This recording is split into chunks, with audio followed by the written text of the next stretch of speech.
오늘 오전 11시 26분 경남 진주에서 규모 3.0의 지진이 일어났습니다. 경남에서 진도 4, 전남 전북에서도 진도 2의 흔들림이 감지됐지만 현재까지 별다른 피해 신고는 없는 것으로 알려졌습니다. 지난 대선 때 백현동 개발 등과 관련해 허위 사실을 공표한 혐의로 재판에 넘겨진 이재명 더불어민주당 대표가 첫 공판에 출석했습니다. 이 대표 측은 검찰이 자신의 발언을 왜곡했다며 혐의를 전면 부인한 것으로 알려져 치열한 법정 공방을 예고했습니다. 한미 연합 군사훈련 이른바 자유의 방패 연습이 오는 13일부터 23일까지 11일간 진행됩니다. 북한의 핵미사일 위협 고도화에 대비해 연합 상륙훈련 등 대규모 연합 야외 기동 훈련이 집중적으로 시행될 예정입니다.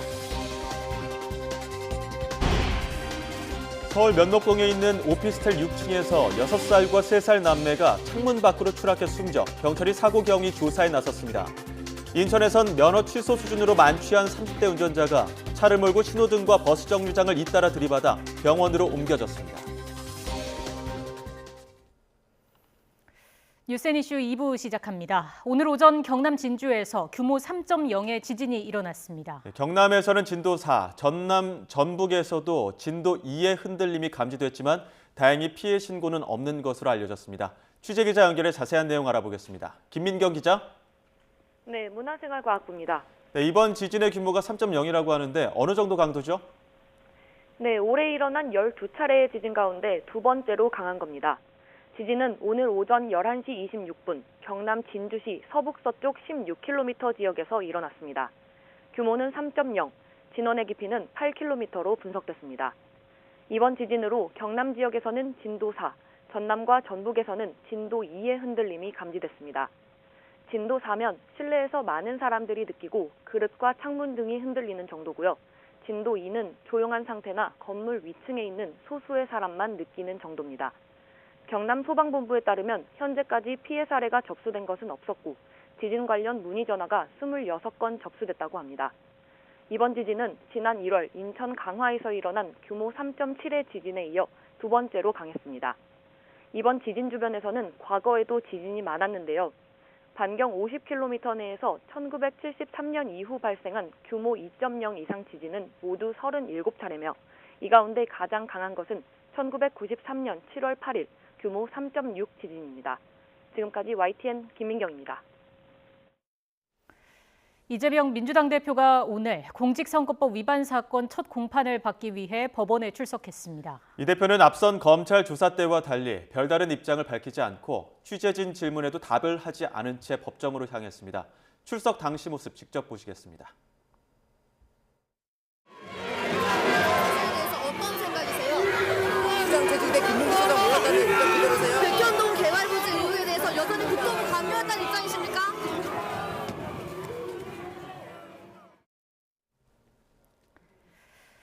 국민의힘은 더불어민주당 이재명 대표가 공직선거법 위반 혐의로 첫 재판에 출석한 것과 관련해 오늘처럼만 하면 된다고 밝혔습니다. 박정하 수석 대변인은 오늘 국회 브리핑에서 이 대표가 재판 일정에 맞춰서 법정에 출석하고 검찰 조사가 필요하면 조사에도 성실히 응하면 나라가 편안해진다며 이같이 말했습니다. 이어 이 대표 때문에 국회에 국민은 없고 방탄만 남았다고 지적하면서 할 말 있으면 절차에 따라 법정에 들어가서 하면 된다며 그게 민주주의고 법치라고 덧붙였습니다. 여야가 3월 임시국회 본회의를 오는 23일과 30일에 열기로 합의했습니다. 국민의힘 송원석, 더불어민주당 진성준 원내수석 부대표는 오늘 국회에서 회동을 마친 뒤 이같이 잠정 합의했다고 밝혔습니다.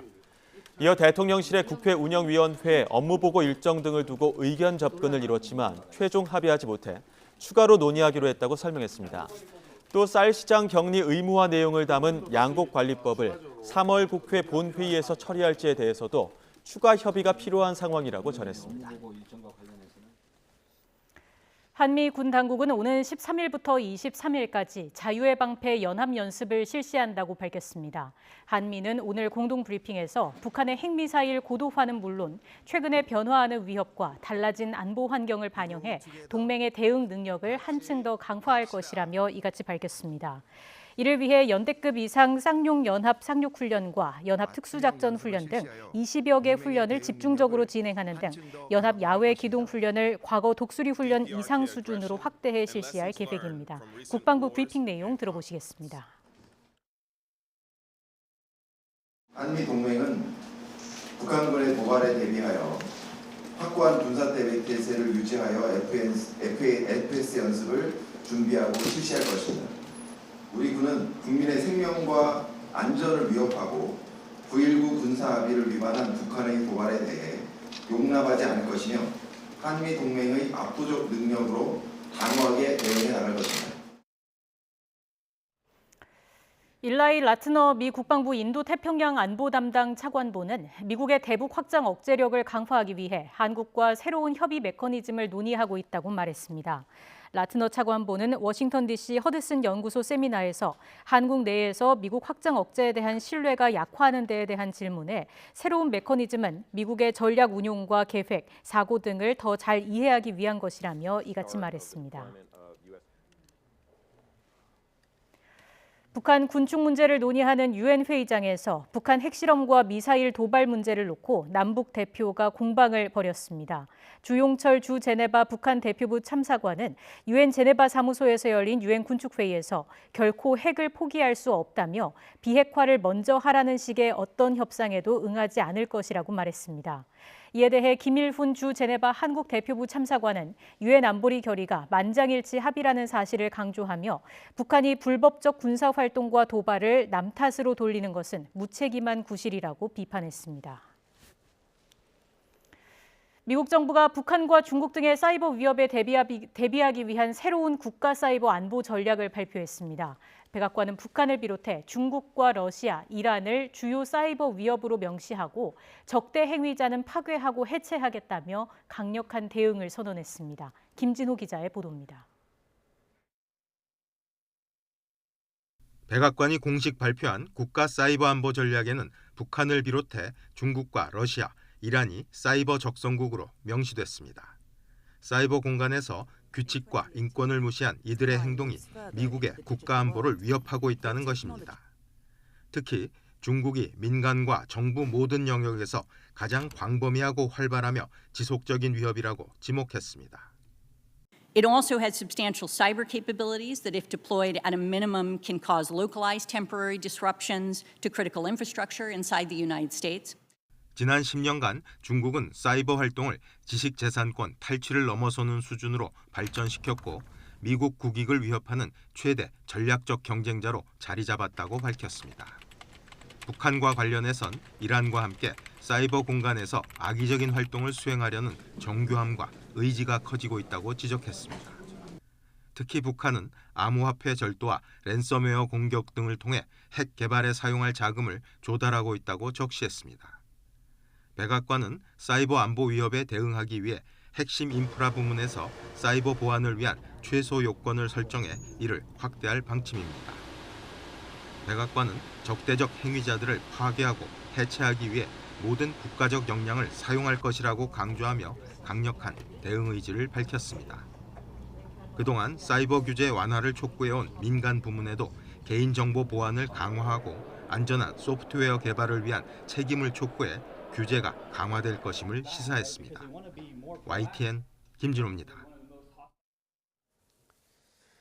코로나19 상황이 안정되면서 정부가 이르면 4월 말 아직 남아있는 방역 규제를 해제할 수 있다고 시사했습니다. 7일 격리 의무와 대중교통에서의 마스크 착용 의무가 완전히 폐지될 수 있을 것으로 보입니다. 취재기자 연결합니다. 장하영 기자. 네, 4월 2부입니다. 4월 말에는 완전히 일상으로 돌아갈 수 있는 겁니까? 네, 정부가 지난주 하루 평균 코로나19 확진자 수가 10,000명대를 기록했고 9주 연속으로 줄어드는 추세라면서 아직 남아있는 방역 규제를 언제, 어느 수준으로 해제할지 논의를 시작하겠다고 말했습니다. 구체적인 시점도 나왔는데요. 오는 4월 말에서 5월 초 사이에 위기평가 회의를 소집해 현재 위기 단계인 심각을 경계로 하향 조정할지 논의하겠다고 했습니다.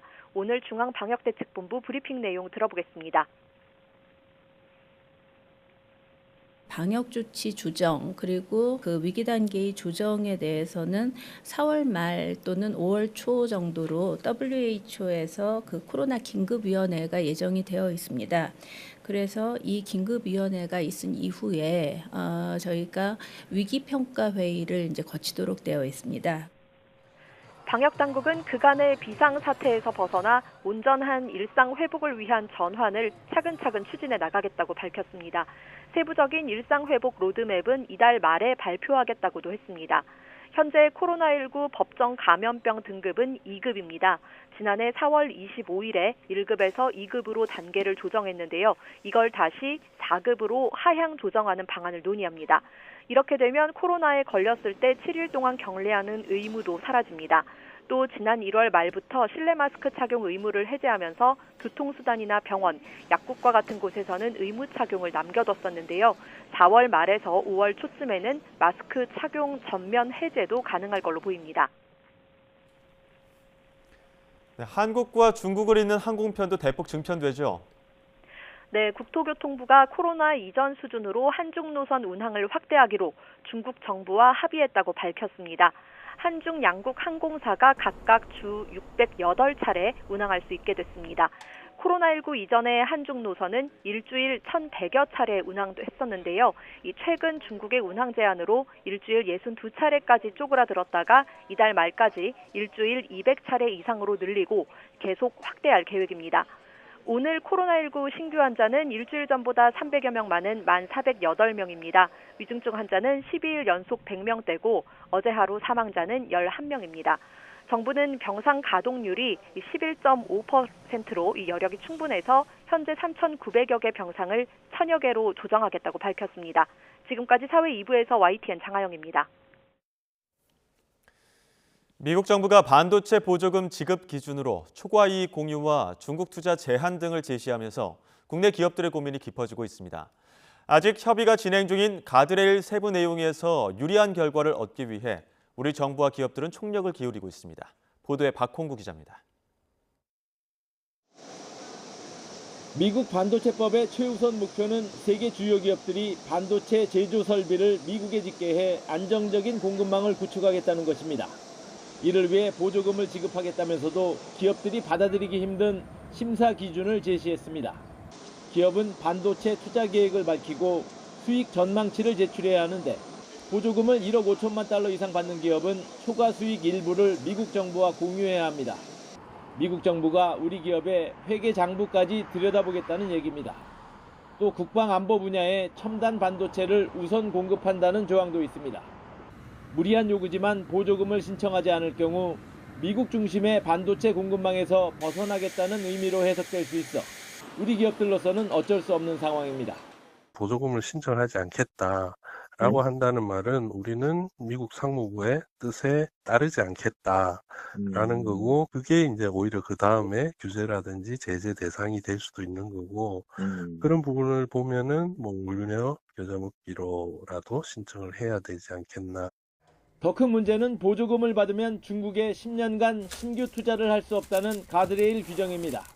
이 규정의 세부 내용을 놓고 우리 정부와 기업은 현재 미국 측과 협의 중인데 이달 중에 내용이 확정될 예정입니다. 이미 대규모 미국 투자 계획을 밝힌 삼성전자와 SK하이닉스는 중국에서도 메모리 반도체 공장을 운영하고 있어 이들 공장에 대한 후속 투자가 어려워질 수 있습니다. 이와 관련해 정부 관계자는 미국도 우리 입장을 잘 알고 있다며 이를 어떻게 반영할지 면밀히 살펴보는 중이라고 말했습니다. 미국이 반도체 지적 재산권과 생산 장비 공급망을 장악하고 있어 우리에겐 선택의 여지가 별로 없지만 중국은 여전히 우리 반도체의 최대 고객입니다. 인공지능 기술 발달로 반도체의 중요성이 새삼 강조되는 시점에 미중 간 반도체 패권 다툼 속에서 묘수 찾기가 쉽지 않아 보입니다. YTN 박홍구입니다.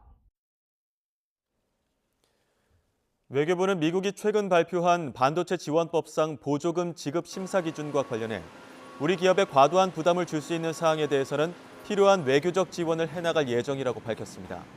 임수석 외교부 대변인은 오늘 정례 브리핑에서 앞으로 신청 기업과 미국 행정부 간 보조금의 규모와 지원 조건에 대한 협상이 진행될 것으로 예상한다며 이같이 말했습니다. 지난 4분기 글로벌 반도체 업계의 D램 매출이 전분기보다 30% 이상 감소했지만 삼성전자의 점유율은 오른 것으로 나타났습니다. 타이완의 시장조사 업체 트렌드포스 자료를 보면 지난해 4분기 세계 D램 매출은 전분기보다 32.5% 감소한 122억 8천만 달러로 집계됐습니다.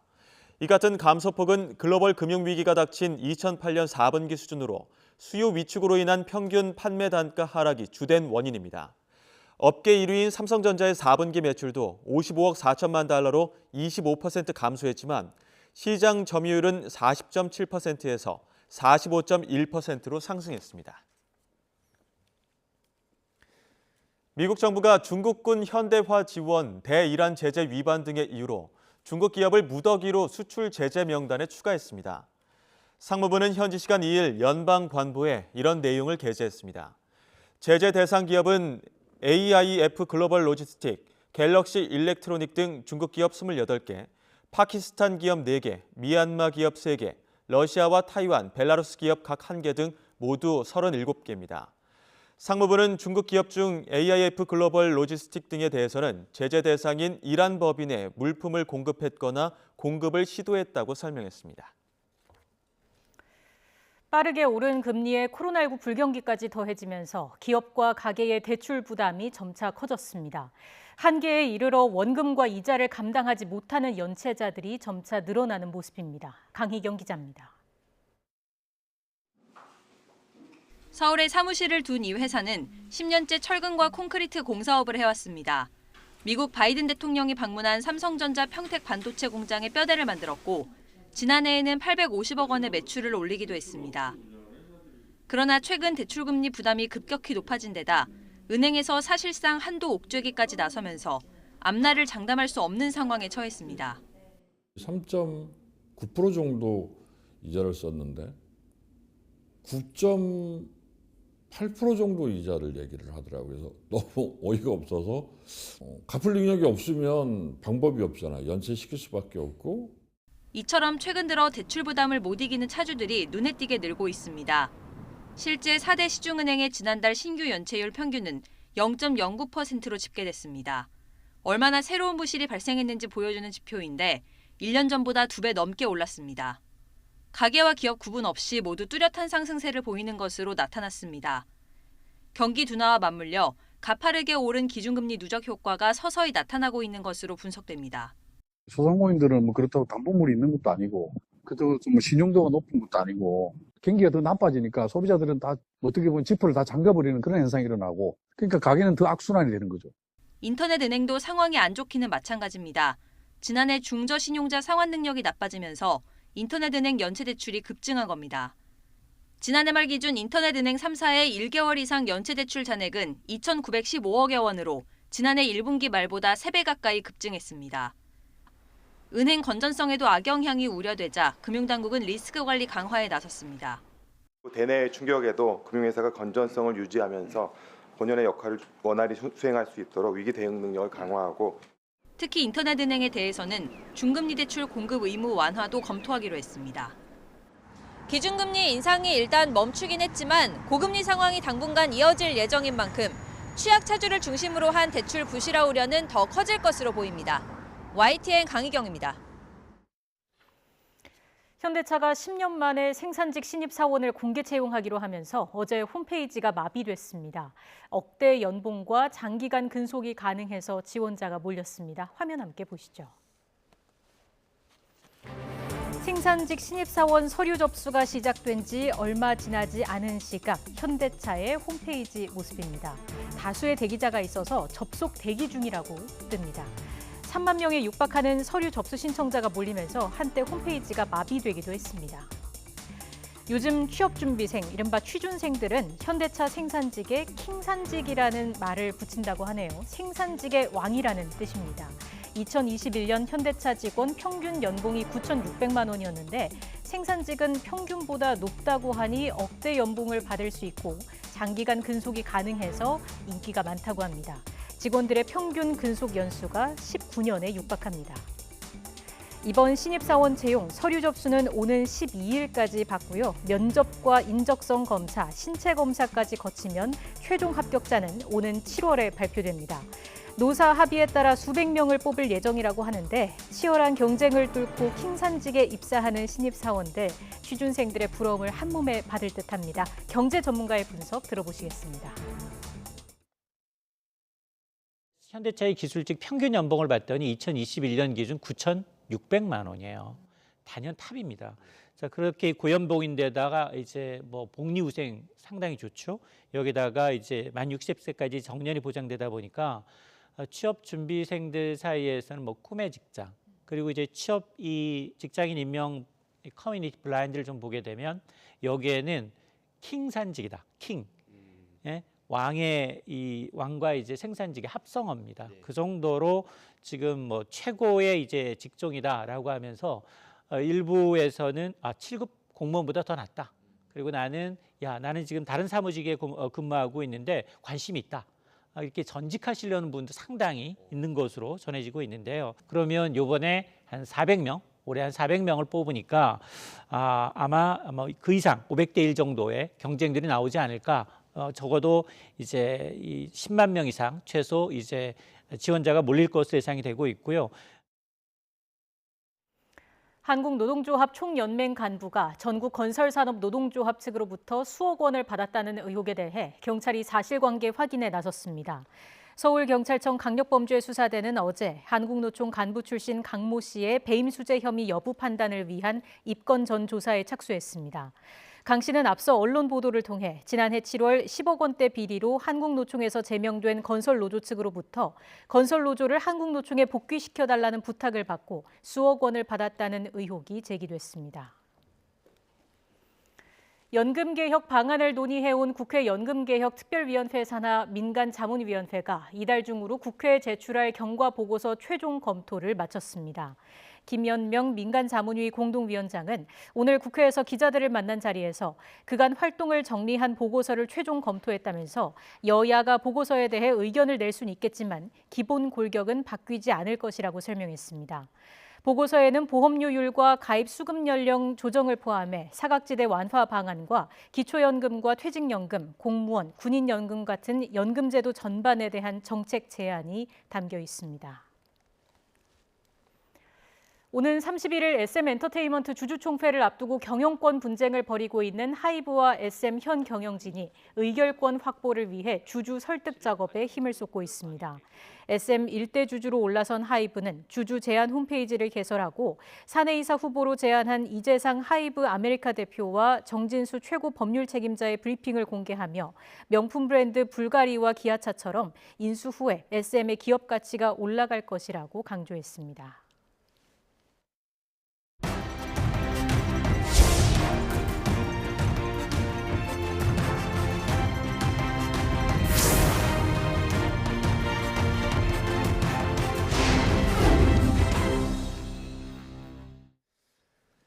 어제 전해드린 것처럼 일본 후쿠시마 원전 오염수가 우리 영해로 유입되는 사례는 3중 점검 체계로 감시가 이루어지고 있습니다. 오염수 전파가 우려되고 있는 선박 평형수를 통한 경우도 2중 검사로 차단하기로 했습니다. 이승윤 기자가 현장 취재했습니다.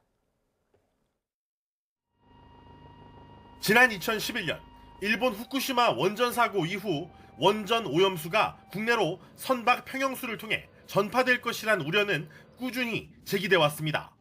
선박 평형수는 배에서 짐을 내릴 때 배의 균형을 잃지 않도록 물을 주입하고 배에서 짐을 실을 땐 배에 주입했던 물을 배출하는 걸 의미합니다. 후쿠시마 인근에서 선박 평형수를 주입한 배가 국내로 입항해 배출하면 원전 오염수의 전파 매개체로 작용할 수 있기 때문입니다. 정부는 일본 후쿠시마에서 오염수가 방류되고 나면은 그 인근에서 선박 평형수를 입수한 선박에 대해서는 전수, 방사능 오염 조사를 실시하기로 했습니다. 오는 6월 이후로 예상되는 오염수 방류 이후에는 후쿠시마현과 그 인근의 아오모리, 이와테, 이바라키, 미야기, 치바 등 5개 현에서 국내로 입항하는 선박은 우리나라에서 최대한 멀리 떨어진 일본 수역에서 선박 평형수를 교환해야 합니다. 1차로 국내 입항 전엔 방사능 농도 분석이 1시간 안에 가능한 이동형 측정 장비로 검사받아야 합니다. 육계현에서 평형수를 주입해서 국내에 입항한 선박의 경우에는 이동식 방사능 측정 장비를 통해서 방사능 여부를 저희가 확인을 해서 1시간 이내로 확인을 해서 하역 작업 여부를 판단하고요. 2차로는 14일 동안 시료를 정밀 분석해 추적 감시하는 방안이 추진됩니다. 이동형 측정 장비에서 혹시 놓칠 수 있는 방사능 오염 여부를 확실히 다시 확인하겠다는 차원입니다. 부산 앞바다에서 YTN 이승윤입니다. 일본 정부가 후쿠시마 제1원자력발전소에서 발생하는 오염수의 해양 방류를 올해 봄이나 여름쯤 시작하기로 한 가운데 도쿄전력이 방류시설 공사를 올해 봄까지 끝낼 예정입니다. 후쿠시마 제1원전 운영사인 도쿄전력은 해양 방류에 필요한 시설 공사와 관련해 봄 무렵 공사 완료를 목표로 하고 있다며 공사가 순조롭게 진행되고 있다고 밝혔습니다. 이어 오염수 방류에 현지 어민들이 반대하는 것과 관련해 한 명이라도 많은 이들이 더 이해할 수 있도록 노력하겠다고 말했습니다. 외교부가 내부적으로 일본 후쿠시마 원전 오염수 방류 대응을 위한 임시 태스크포스를 신설한 것으로 밝혀졌습니다. 외교부는 지난해 12월 오염수 현안과 관련해 부서 간 업무 연계와 협조를 가속화하는 차원에서 소규모 TF를 만든 것으로 나타났습니다. 윤현수 기후환경과학 외교국장이 대표를 맡고 아시아 태평양국과 국제법률국 등 실무급 직원이 참여한 소규모 TF입니다. 외교부는 한일 정상회담의 이번 달 개최 가능성에 대해 현재까지는 정해진 바가 없다고 밝혔습니다.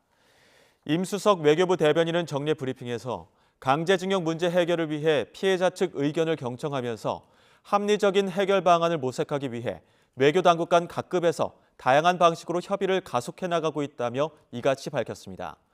한일 간 최대 현안인 강제징용 피해자 배상 협의가 마지막 조율 단계에 들어선 것으로 관측되면서 한일 정상회담이 조기에 개최될 수 있다는 예상도 나오고 있습니다.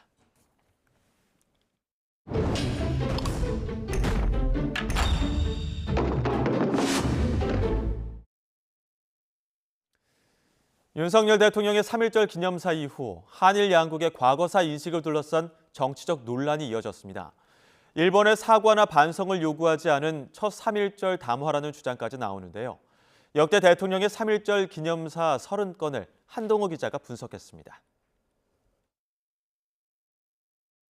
일본은 과거 군국주의 침략자에서 우리와 보편적 가치를 공유하고 안보와 경제 그리고 글로벌 아젠다에서 협력하는 파트너가 되었습니다.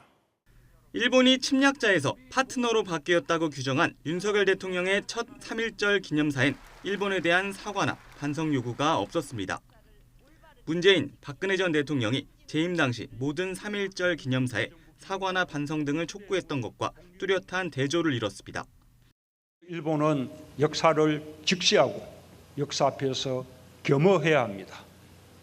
한때 불행했던 과거로 인해 때때로 덧나는 이웃나라 국민의 상처를 공감할 수 있을 때 일본은 신뢰받는 나라가 될 것입니다.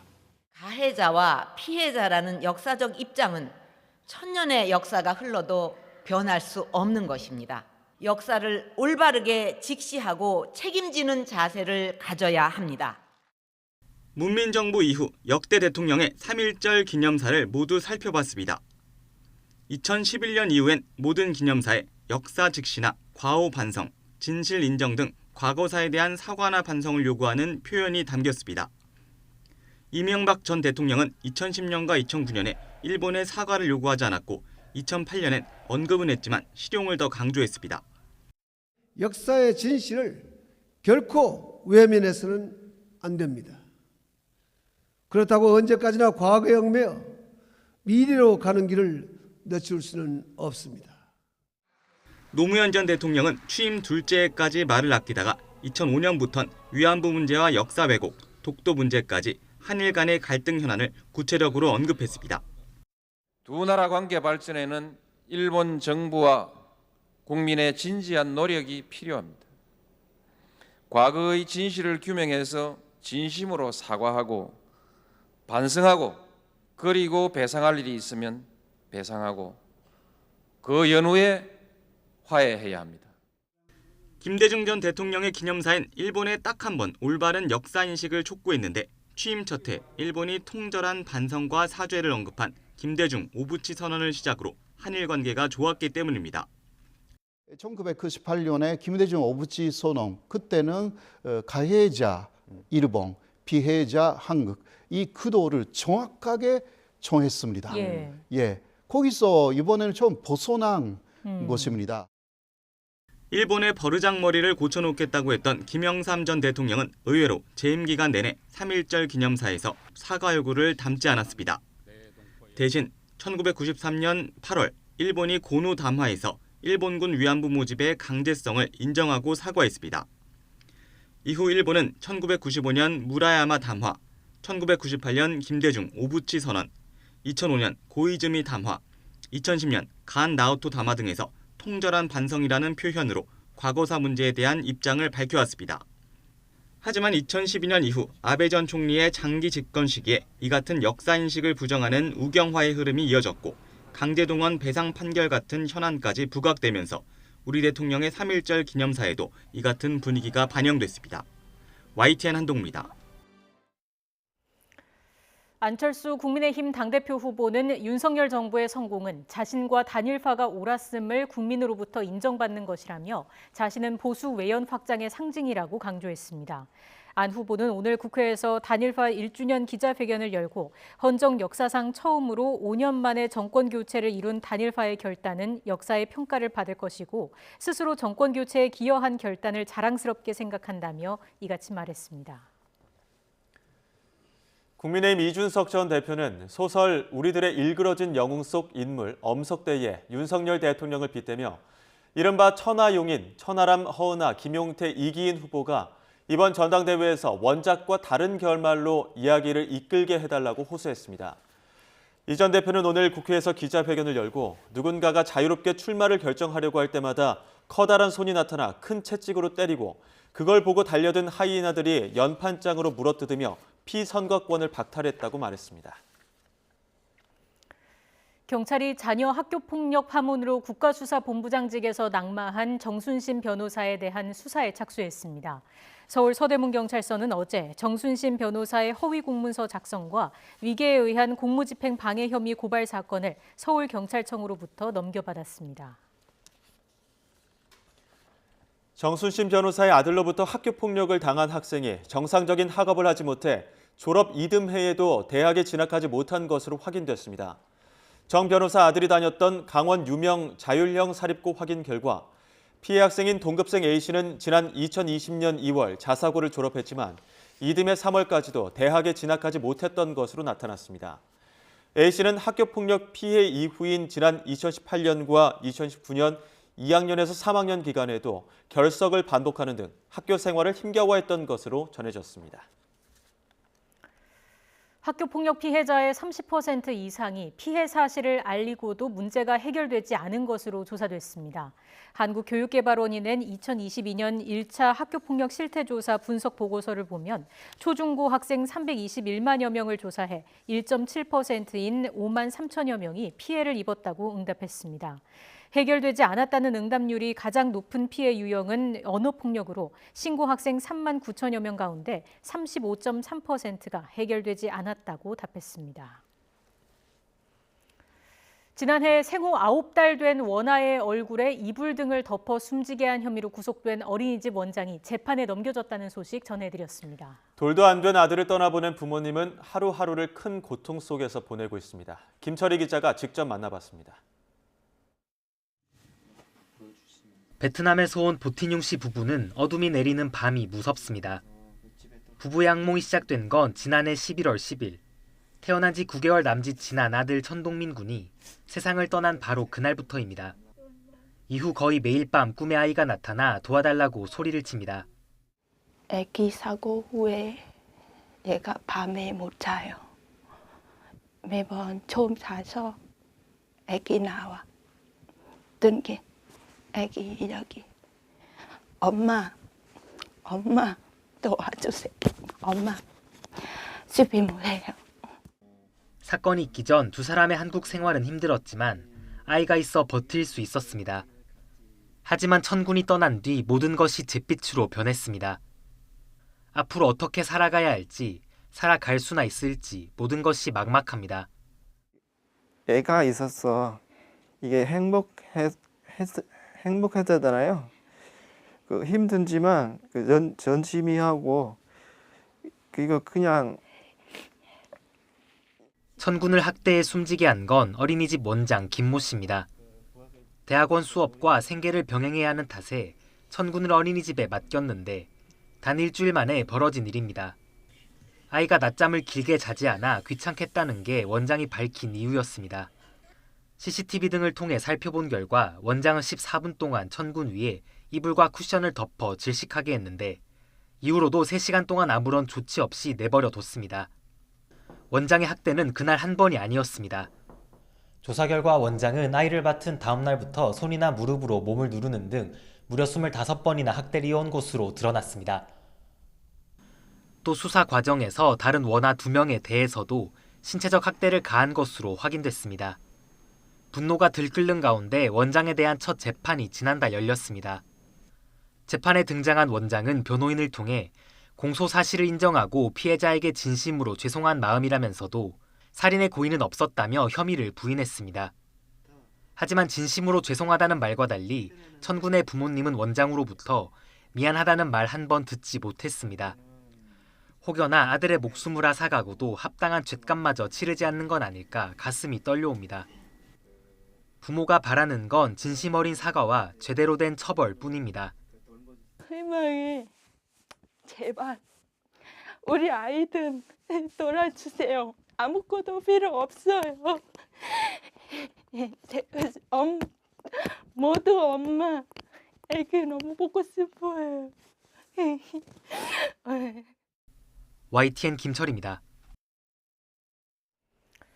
오피스텔 6층에서 6살과 3살 남매가 창문 밖으로 추락해 숨졌습니다. 인천에서는 만취 차량이 신호등과 버스 정류장을 잇따라 들이받았습니다. 박정현 기자가 보도합니다. 서울 면목동 오피스텔. 어제 오후 5시 반쯤 이곳 6층에 살던 6살 여아와 3살 남아가 추락해 숨졌습니다. 남매 사이로 침대 바로 옆 창문에서 방충망과 함께 떨어진 거로 알려졌습니다. 구급차 소리만 들었던 것 같아요. 일하고 있었어가지고. 오늘도 인사하고 그러는데. 경찰은 보호자가 집에 함께 있던 거로 확인하고 추락 경위를 조사하고 있습니다. 버스 정류장이 아수라장으로 변했습니다. 30대 남성이 만취 상태로 차를 몰다가 신호등을 들이받고 도로 중앙에 있는 버스 정류장까지 덮친 겁니다. 사고를 낸 남성은 다쳐 병원으로 옮겨졌지만 정류장 인근에 있던 시민들은 대피해 다치지는 않았습니다. 경찰 조사 결과 사고 운전자의 혈중 알코올 농도는 0.182%, 면허 취소 수준이었습니다. 건조한 날씨 속에 곳곳에서 산불도 잇따랐습니다. 어젯밤 9시 50분쯤 경남 하동군 양보면 야산에서 불이 나 산림 0.1헥타르를 태웠고 어제 오후 주민 100여 명이 마을 회관 등으로 대피했던 경북 김천시 계령면 간문산에서 난 불은 저녁 7시쯤 진화됐습니다. 한때 소방 대응 1단계가 발령됐던 경기도 시흥 야적장 불은 비닐하우스 3동을 모두 태우고 3시간 반 만에 꺼졌습니다. YTN 박정현입니다. 수입차를 동원해 교통사고 보험 사기를 벌인 일당이 경찰에 붙잡혔습니다. 네, 범행 장면 보면서 설명하겠습니다. 지난 2021년 10월 충남 천안시의 한 골목입니다. 남색 승용차가 좌회전해서 진행하다가 벽 쪽에 마주보고 주차된 차 2대를 들이받고 뒤집혔습니다. 사고 차량 석 대는 모두 수입차였는데 차주들은 보험사로부터 1억 600만 원의 보험금을 받았습니다. 단순 사고로 보이지만 알고 보니 보험 사기를 위해 연출한 장면이었습니다. 경찰은 사고 하루 전에 이들이 차량을 세워놓고 다른 차를 동원해서 미리 사고 동선을 연습하는 CCTV 화면을 공개했습니다. 수입차 보험금이 차 거래가보다 높은 점을 악용해 사고를 공모한 혐의로 차주들은 입건됐고 이 가운데 주범은 구속됐습니다.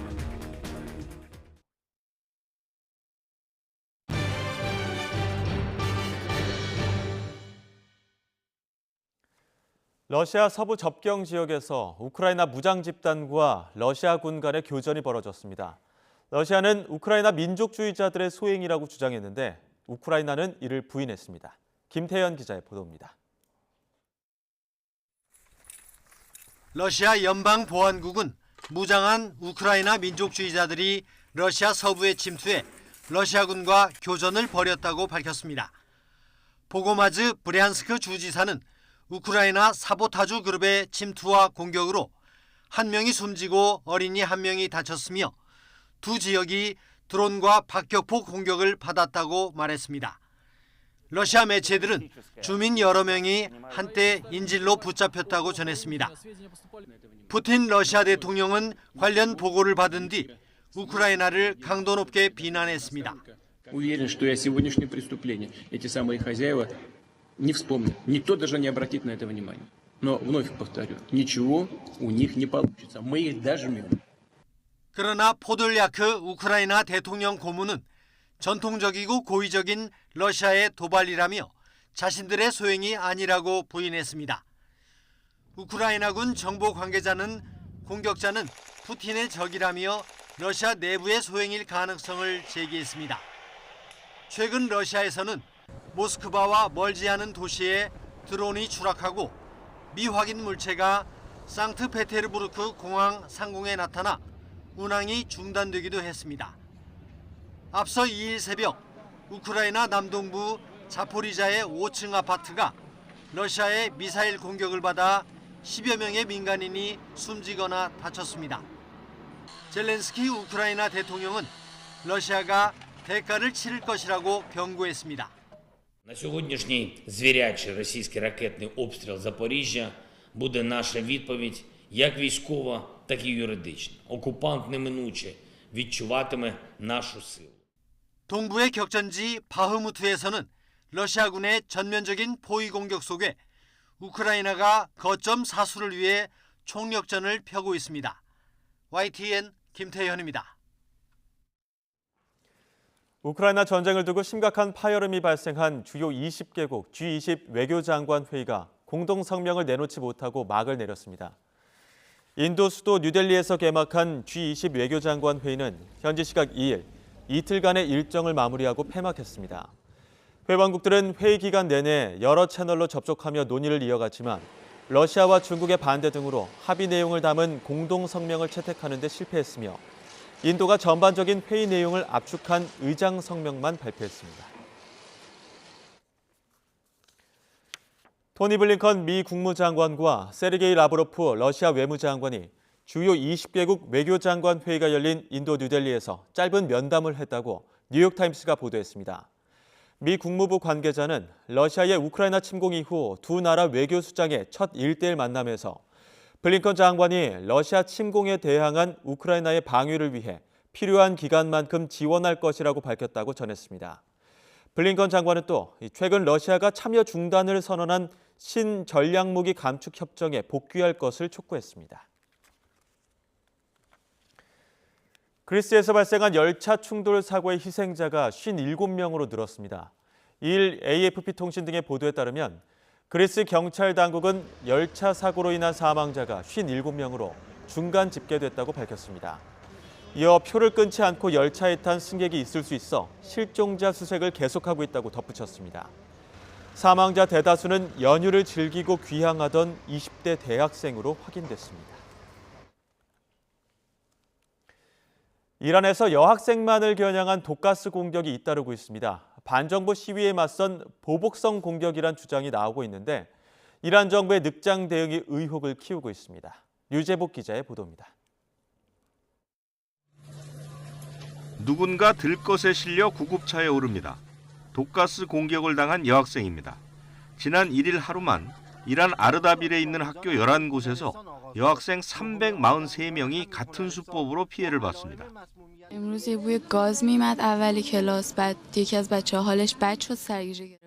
여학생을 상대로 한 독가스 공격은 지난해 11월 이슬람 시아파 성지인 콤에서 처음으로 신고됐습니다.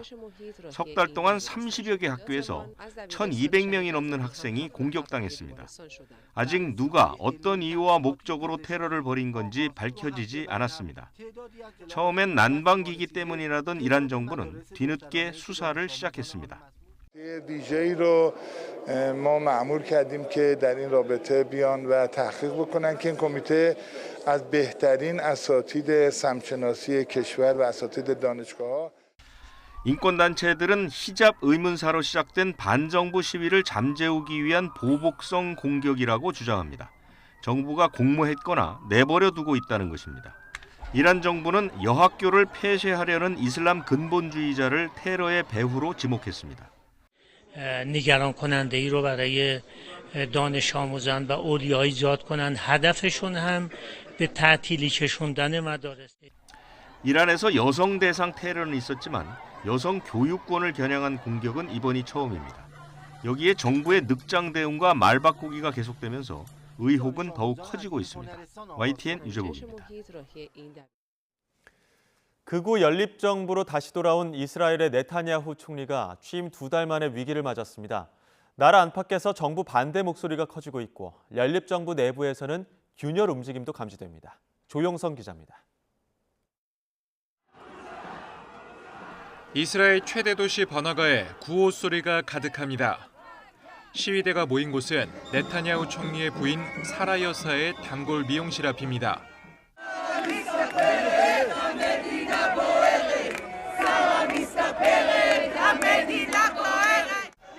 정부가 추진하는 사법개혁안을 반대하는 시위입니다. 개혁안은 대법원 판결을 의회가 뒤집을 수 있고 판사 임명권도 의회가 가져가는 내용을 담고 있습니다. 네타냐후의 12년 집권을 좌초시킨 부패 혐의를 무마하기 위해 개혁안을 밀어붙인다는 의혹을 받고 있습니다.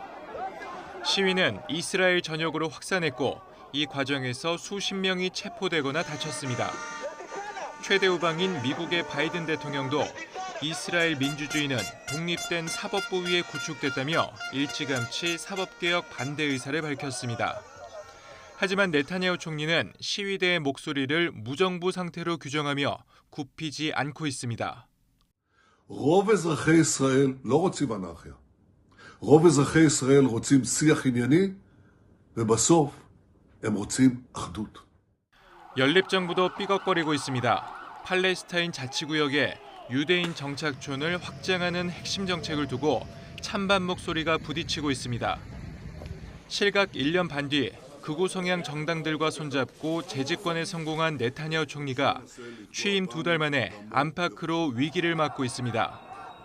YTN 조용성입니다. 새벽 시간 경기도 시흥시에 있는 편의점에서 강도 사건이 발생해 경찰이 달아난 용의자 추적에 나섰습니다. 경기 시흥경찰서는 오늘 새벽 2시쯤 시흥시 정왕동에 있는 편의점에 강도가 들어왔다는 직원의 신고를 접수했습니다. 강도는 흉기로 직원을 위협해 현금 50여만 원을 빼앗아 도주했고 직원은 다치지 않은 것으로 파악됐습니다. 경찰은 남성인 강도 용의자 추적에 주력하고 있는 가운데 붙잡히는 대로 범행 동기를 조사할 방침입니다. 여러 폭행 의혹에 휩싸인 MBN 불타는 트롯맨의 출연자 황영웅 씨가 프로그램에서 결국 하차했습니다. 황영웅 씨는 사회관계망 서비스에 제작진과 상의 끝에 불타는 트롯맨 경연을 끝마치려고 한다고 밝혔습니다. 황 씨는 어린 시절의 일이라고 변명하지 않고 지난 시간을 반성하고 진심으로 사과하겠다며 상처받은 분들께 진심으로 용서를 구한다고 밝혔습니다. 온화한 서풍에 봄햇살까지 더해지면서 기온이 빠르게 오르고 있습니다. 현재 서울 기온은 영상 9.3도로 어제 같은 시각보다 3도가량 높은데요. 주말인 내일은 기온이 더 올라서 봄 기운이 한층 더 짙어지겠습니다. 다만 일교차가 15도 안팎으로 크게 벌어지니까요. 옷차림에 각별히 신경 써주시기 바랍니다. 오늘도 전국적으로 맑은 하늘이 함께하고 있습니다. 다만 맑은 날씨 속에 건조특보가 확대 강화하고 있는데요. 특히 강원 산간을 중심으로는 강풍주의보가 내려진 가운데 고온 건조한 바람, 양간지풍까지 불면서 산불이 비상입니다. 산림 주변에서의 흡연이나 소각행위는 자제해 주시기 바랍니다. 오늘 낮 기온은 어제보다 3에서 6도가량 높아 온화합니다. 서울 11도, 강릉 17도, 대구 16도까지 오르겠습니다. 주말과 휴일에도 따뜻한 봄 날씨가 이어지면서 야외 활동하기 좋겠습니다. 다만 일교차가 크게 벌어지겠고 맑고 건조한 날씨가 지속할 전망입니다. 지금은 대기질이 양호한 편입니다. 하지만 중국발 스모그가 유입되면서 중부지방부터 공기가 점차 탁해지겠고요. 내일은 전국적으로 초미세먼지 농도가 짙게 나타나겠습니다. 최신 미세먼지 정보를 잘 확인해 주시기 바랍니다. 지금까지 YTN 원희다입니다. 이상으로 뉴스 앤 이슈 마치겠습니다. 잠시 뒤 더 뉴스가 방송됩니다. 시청해 주신 여러분 고맙습니다.